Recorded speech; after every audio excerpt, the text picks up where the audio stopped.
Muli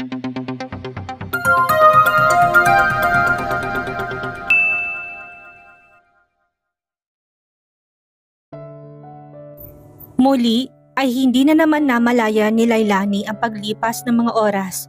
Gumagawa siya ng feasibility study tungkol sa isinuhestyon ng kanyang ama na magkaroon ng isa pang branch, ang Bahay Kubo, at naiisip niya itayo yon sa lupang minana ng kanyang ina.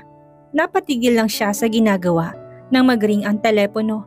Agad niyang nabusasan kung sinong nasa kabilang linya, si Ramsey. "Dinner? Kakakain lang natin kanina ah." Tugon ni Lailani sa paanyaya nito sa kanya. Kinilig na naman siya, kaya kinagat niyang ibabang labi. Kalokan lalaking to, ang lakas ng dating kahit sa telepono. Malutong na halakhak ang sinagot ni Ramsey. "Lai, baka hindi mo napapansin ang oras. Malapit na mag-alas 6 ng hapon. Sige na, mag-dinner tayo. Hindi ka pa ba nagsasawa sa pagkain namin dito?" "Bakit? Sinabi ko bang dyan tayo kakain? Syempre, sa iba naman. Basta treat mo, papayag ako." Tumawa ulit ito. "Pupuntahan kita dyan after 10 minutes. Malapit na ako." "Ha? Wala ka ba sa kabila?" "Kagagaling ko lang sa isang apartel namin sa Quezon City. Kailangan ko ring i-check ang operations every now and then." Nakaramdam si Lailani ng awa rito. Malamang ay pagod na pagod ito. She had this urge to let him rest in her arms while she soothed his worries away. Pagkababa niya ng telepono ay pinatay na niya ang computer at naghanda na. "Saan ba tayo kakain?" tanong ni Lailani kay Ramsey. "It's a surprise." Pamisteryosong sagot ng binata pagkasakay nila sa sakyan nito.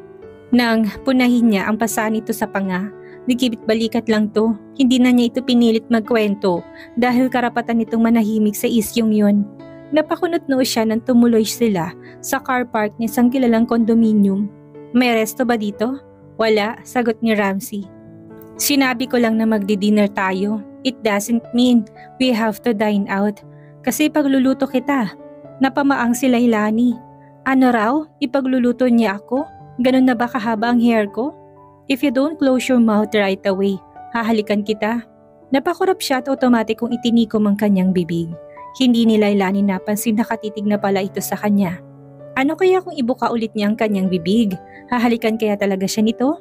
Bad kalay, saway ng isip niya sa kapilihan niya. Sayang, natakot, mahinang sabi ni Ramsey na hindi nakaligtas sa kanyang pandinig. Nagtaas siya ng isang kilay, subalit bago pa niya ito matarayan, ay mabilis na itong nakaibis ng sasakyan at lumigid para maalalayan siya sa pagbaba. Pagpasok nila sa condo unit nito, pinaupo siya ni Ramsey sa sala at inabot sa kanyang remote control ng TV. Dumiretso to sa kusina at base sa mga ingay na naririnig ni Lailani. Mula roon ay mukhang nagsisimula na itong magluto. Hustong inilibot niya ang kanyang paningin sa kabuuan na may kalakihang bahay. Moderno ang ayos noon at bagay sa isang bachelor. Ngunit sa lahat ng mga bagay na nakita niya roon, isa lang ang nakakuha ng interes niya. Nilapitan niya yun at humanga siya nang makita niyang isa yung original Greg Rich Gibson art guitar. Napahawak siya sa fiberglass case noon. She was really old. Hindi basta-basta magkakaroon ng ganong klaseng gitara ang isang tao na walang hilig sa musika o hindi nakakaintindi noon. Pwedeng maging kolektor ng mamahaling bagay ang isang tao, subalit hindi ang gaanong kamahal at rare na gitara kung wala tong musika sa katawan. Sinundan ni Lailani si Ramsey sa kusina. Napakabilis nitong kumilos at hindi niya napigilang mamangha. Base sa mga ingredient na nakahanda sa mesa at mga rikadong nasa kaserola na, mukhang seafood paella ang niluluto nito. Ano ka ba? Chef, hotelier, o musikero? Tumigil to sa paghahalo sa kaserola at ngumisi sa kanya. Sana pwedeng all of the above. I can be all of that. But for now, I'm just a simple man who wants to please you with his cooking. Napangiti siya. Tila may mainit na kamay na humaplos sa kanyang puso.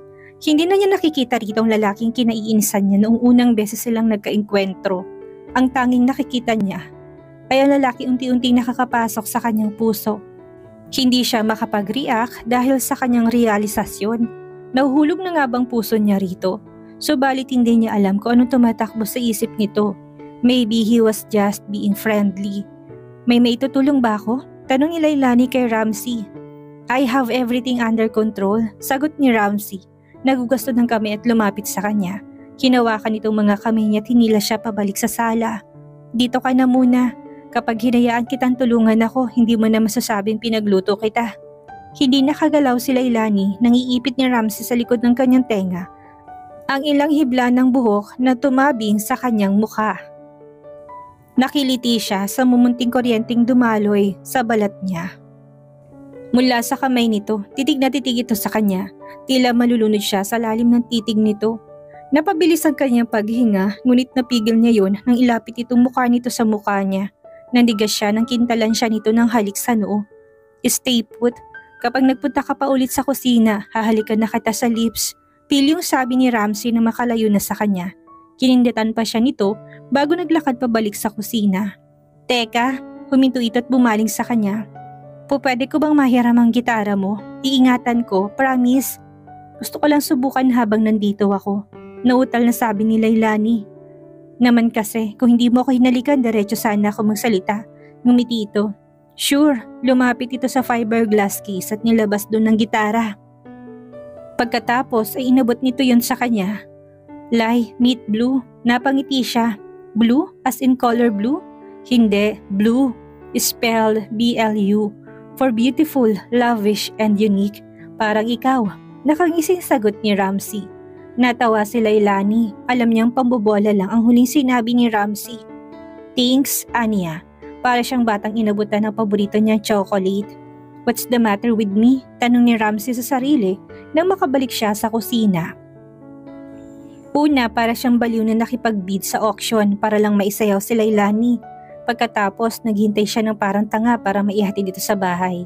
Pangalawa, walang modong nakisalo siya sa tanghalian na hindi naman siya imbitado. Pagkatapos ngayon, pinagluluto siya ng dalaga na kahit minsan ay hindi niya ginawa. Sa mga naging nobya niya o nakadate, higit sa lahat, pinahiram pa niya rito si Blue. Kahit ninamin niya kay Paco na gusto niya si Lailani, hindi ibig sabihin noon ay gusto na niya ito maging girlfriend. Nung una ay naa-amuse lang siya rito, pero ngayon ay naalarma na siya sa kanyang kinikilos. Tila may sariling isip ang kanyang puso. Wala siyang dinalang ibang babae sa bahay niya.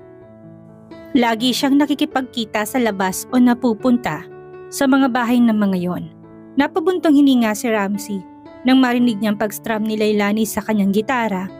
Mukhang nababaliw na siya dahil pinahawak niya rito ang pinakaiingatan at pinakamamahal niyang gitara. Kahit ang pinakamamahal niyang kapatid na si Tori ay hindi man lang niya hinayaang mahawakan kahit na isang daliri ang gitarang yun. Natigilan siya nang tugtugin ni Lailani ang intro ng album ng grupong Goo Goo Dolls. Namangha siya, magaling itong tumugtog. Bihira ang mga babaeng marunong mag-plucking. Hindi nagtagal ay narinig niya ang buot malamyos nitong tinig. Hindi lang ito marunong tumugtog, napakaganda pa ng boses nito. Hininaan niya ang apoy sa kalan at sumilip sa sala.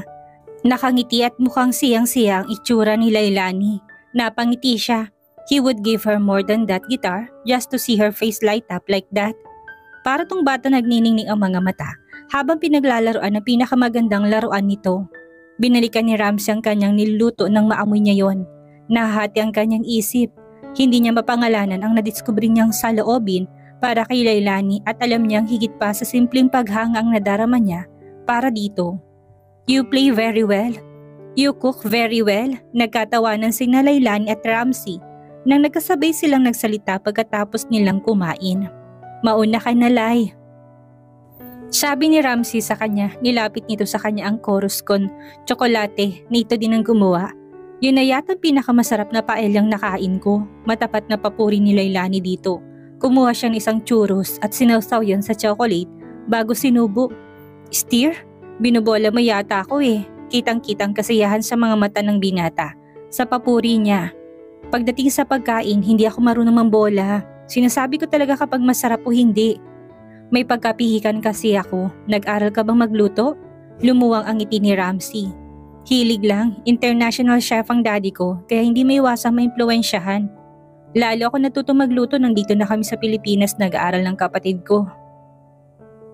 Ikinuwento ni Ramsey ang ilang karanasan nito kung paano ito at ang kapatid nito na nagpalipat-lipat ng eskwelahan tuwing nalilipat ng destino sa trabaho sa ibang bansa. Ang ama nito na half Spanish, half Filipino. Ang ina nito'y purong Pilipina na magaling namang pastry chef.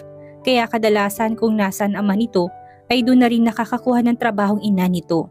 Nakahiligan daw ni Ramsey ang pagluluto, subalit diniscourage daw ito ng amang kumuha ng culinary arts dahil sa naranasan nitong pressure sa trabaho.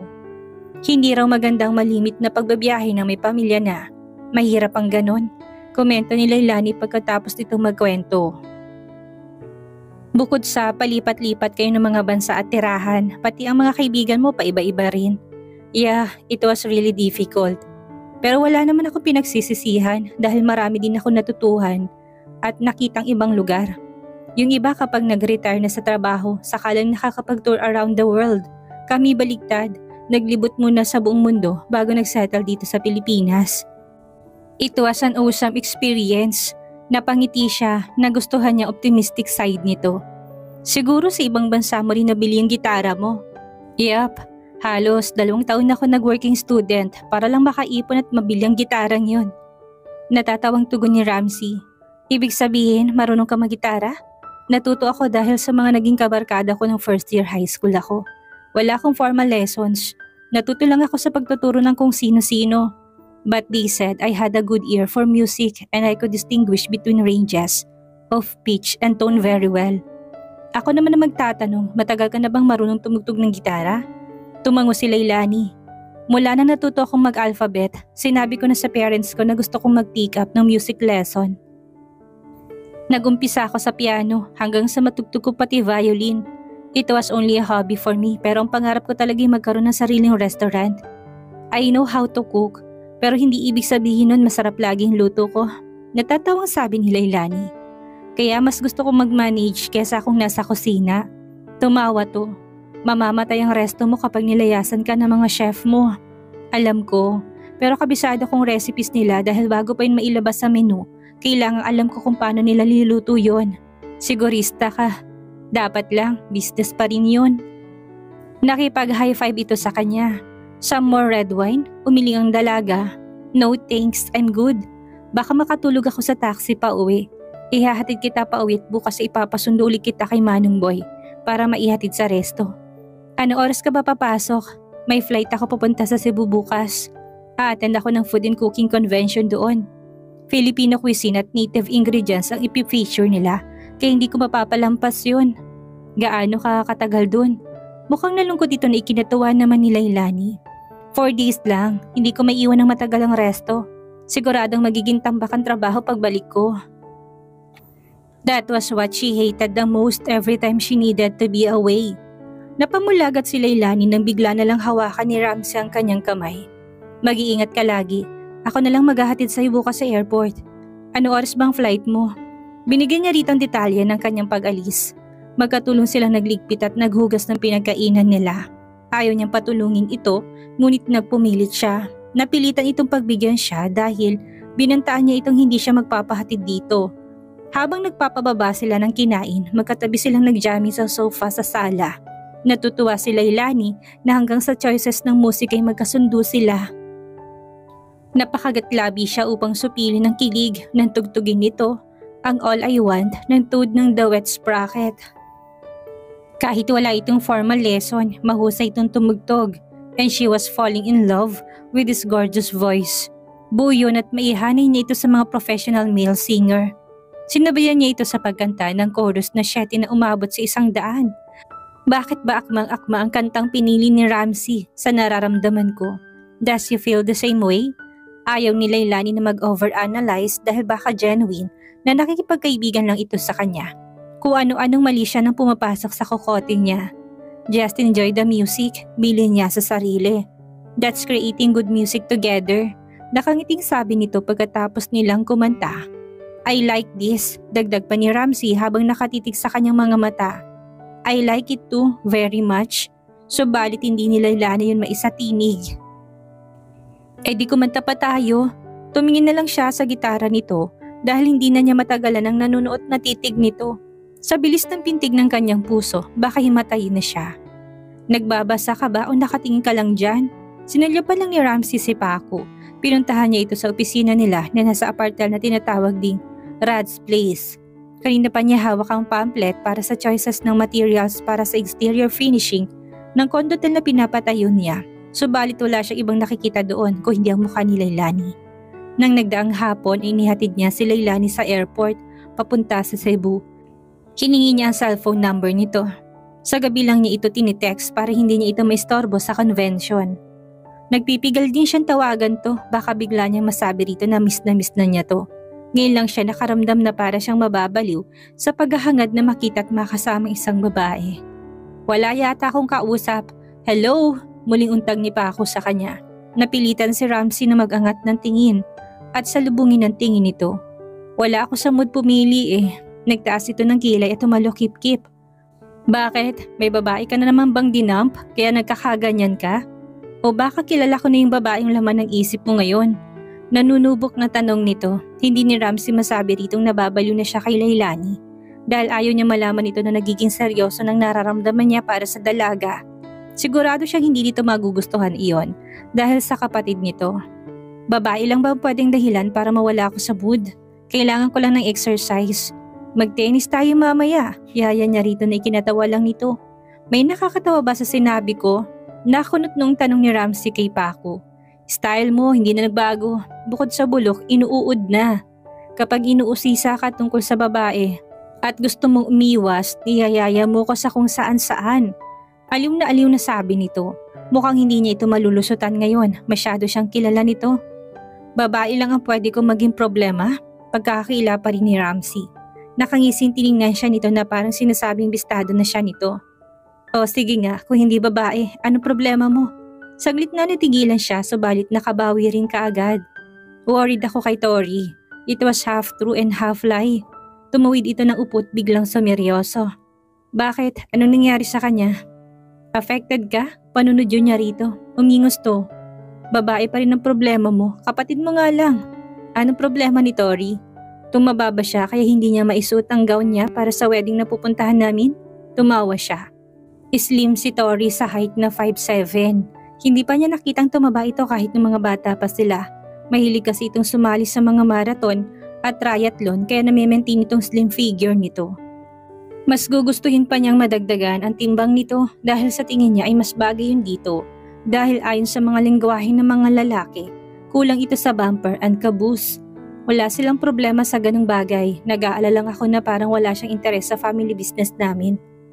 Ang totoo'y hindi ni Ramsey pinoproblema yon. Kaya pa naman niyang gawin ang lahat sa ngayon. Hindi ba website developer at maintainer siya? At kaya nagkaroon kayo ng foreign customers ay dahil sa ginawa niyang website para sa kumpanya niyo. Bakit ba ganun to kapag si Tori yung pinag-uusapan nila? Iwinaksi niyang nagpupumilit na sagot sa kanyang isip. Inisip na lang niyang little sister din ang tingin nito sa kapatid niya kagaya ng pagtingin niya sa kapatid nitong babae. She handles that very well. Pero hanggang doon lang ang interes at tinutulong niya sa kumpanya. Bukod doon ako nang nag-handle sa lahat. Mabuti na lang at maasahan ng mga tauhan namin. Kung hindi baka matagal na kami nagsara. Saglit na tinitigan siya nito. Hindi yan ang problema mo pare. Pero kung ayaw mo sabihin, okay lang. Magsasabi ka rin naman sa tamang panahon. Matinik talaga to. Sabi mo nakangising sabi niya para ipakita rito na maling iniisip nito. Ngumisya rin to. Speaking of girls, alam mo bang inis na inis si Val nung nag-crash tayo sa lunch date nila ni Lai? Ilang araw na nga niya ako hindi pinapansin. Pikon talaga yung kapatid mo. Ang sabihin mo, hanggang ngayon hindi pa rin siya marunong manligaw. Matagal na niya sinasabing liligawan niya si Lai pero nababahag naman ang buntot niya. Naiinis si Ramsey kay Valiant. It was funny that he felt that way. Parang kapatid na rin niya ito dahil tinatawag din siya nitong kuya. Hindi na ibang pamilya nito sa pamilya niya. Subalit pakaramdam niya tinatapakan itong teritoryo niya pagdating kay Leilani at hindi niya yun gusto. Wag na lang niyang ligawan kung hindi rin buong loob niya. Aniya, hindi niya naitagong inis sa kanyang tinig. Sumeryoso si Paco tinignan siya na tila inaarok ang kaloob-looban niya. Bakit pare, may bala ka ba talagang pumorma kay Lai? Nagtalong isip ni Ramsey sa isasagot dito. Kung gusto ko siya, matagal ko na sana siyang napasagot. Kapag ko sabi niya, Tado, saksakan ka ng yabang. Anito sa bayhagi sa kanya ng diaryong hawak nito. Mag-tennis na lang nga tayo mamaya para maiutot mo yung hangin sa ulo mo. Tatawa-tawang sinanggi niyang dyaryo at nang mahawakan niya yun ay binuklat niya yun. Puno ng excitement ang dibdib ni Leilani habang nakatayo siya sa wall collider ng airport. Tinawagan siya ni Ramsey na nagdaang gabi at sinabi nitong Susunduin siya nito ngayon kaya binigay niyang detalye na kanyang flight pabalik sa Manila. Inaamin niyang na-miss niya ito ng husto. Hindi niya makalimutan ang memorableng dinner nila bago siya bumiyahe papunta sa Cebu. Bago pa siya makalabas ng exit ay nakita na niya si Ramsey na nakakanda habang leeg. Sa pagtingin ng mga taong lumalabas, she giggled. He looked so adorable. Sa halip na kawayan ay pinagmasdan niya to, mas gusto niyang makita ang reaksyon nito kapag nagtama ng kanilang mga mata. Huminga siya ng malalim bago naglakad papunta sa main exit. Hindi niya inalis ang tingin dito, ngunit nagsalubong ang mga kilay niya at nanikit ang kanyang mga mata nang biglang may isang maganda at sexing babaeng yumapos kay Ramsey. What the? Napalakas na sambit niya, natauhan lang siya sa kanyang tinuran nang makita niyang pinagtitinginan siya ng mga taong nakapaligid sa kanya. Patay mali siya pinagpatuloy ni Lailani ang paglalakad habang hila-hilang kanyang trolley. Lalapitan ko pa ba siya? Kapag lumapit ako'y baka hindi ko mapigilang hilahin ang rebonded na buhok ng bruha. Diniretso niya tingin at nagkunwaring hindi nakita ang mga to nang lagpasan niya mga ito. Bahala na kung ano mangyayari kung mapansin siya ni Ramsey. Kung hindi naman magtataksi na lang siya pa uwi. Lai, wait, I'm here! Malakas na tawag sa kanya ng isang baritonong tinig na alam niyang mula kay Ramsey. Huminto siya at pumihit paharap dito. Magpapaskal pa lang siya ng ngiti ngunit nagulat siya nang inilang hakbang lang ni Ramsey ang distansya sa pagitan nila.